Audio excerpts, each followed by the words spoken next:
नमस्कार एवरीवन, कैसे हैं आप सभी लोग। आइए आज की प्यारी सी कहानी को शुरू करते हैं। एक समय की बात है, एक घने जंगल के अंदर बड़ा सा तालाब था। उस तालाब में बहुत सारी मछलियाँ रहती थीं, जिनमें से 3 मछलियाँ एक दूसरे की पक्की दोस्त थी। इन तीनों का स्वभाव बिल्कुल अलग था। इनमें से 2 बहुत समझदार थी। पहली संकट आने से पहले ही अपना बचाव कर लेती थी। दूसरी संकट आने पर अपनी सुरक्षा कर लेती थी, जबकि तीसरी सब कुछ भाग्य पर छोड़ देती थी। तीसरी मछली कहती कि अगर भाग्य में संकट होगा तो हम कुछ नहीं कर सकते, और भाग्य में नहीं होगा तो कोई भी हमारा कुछ नहीं कर सकता।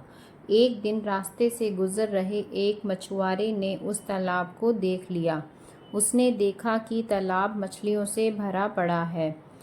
उसने तुरंत अपने बाकी साथियों को इसके बारे में बताया। मछुआरे और उसके साथियों ने अगली सुबह यहाँ आने और उन मछलियों को पकड़ने का फैसला किया। लेकिन मछली ने मछुआरों और उसके साथियों के बीच की बात सुन ली थी। उसने तुरंत तालाब में रहने वाली सभी मछलियों को इकट्ठा किया और सारी बात बता दी। पहली मछली बोली कि हो सकता है कि कल मछुआरे आकर हमें जाल में पकड़कर ले जाएं। उससे पहले ही हमें यह स्थान छोड़ देना चाहिए। तब तीसरे नंबर वाली मछली बोली कि अगर वो कल नहीं आए तो यह तो हमारा घर है, हम कैसे इसे छोड़कर जा सकते हैं। अगर भाग्य में लिखा होगा तो हम कभी भी मारे जाएंगे, और नहीं लिखा होगा तो हमारा कोई भी कुछ नहीं बिगाड़ पाएगा। कुछ मछलियों ने तीसरे नंबर की मछली की बात मान ली और वहीं रुक गई। अन्य 2 मछलियाँ तीसरी मछली को समझाने में असमर्थ थी, इसलिए उन्होंने बाकी मछलियों के साथ तालाब को छोड़ दिया।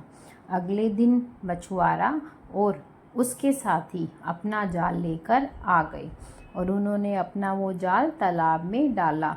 जो मछलियाँ वहाँ रह गई थी उन्होंने अपनी जान गंवा दी, और जो चली गई थी उनकी जान बच गई। मछुआरों ने मछलियों को पकड़ा और एक टोकरे में डाल दिया, जहाँ वे सभी तड़प तड़प कर मर गई। तो हमने इस कहानी में क्या देखा कि हमें हमेशा भाग्य के भरोसे नहीं रहना चाहिए। अगर हम जानते हैं कि ये मुसीबत आने वाली है तो हमें समय रहते उसका सलूशन निकाल लेना चाहिए। Thanks a lot. Please like, share and subscribe to my channel. Bye bye.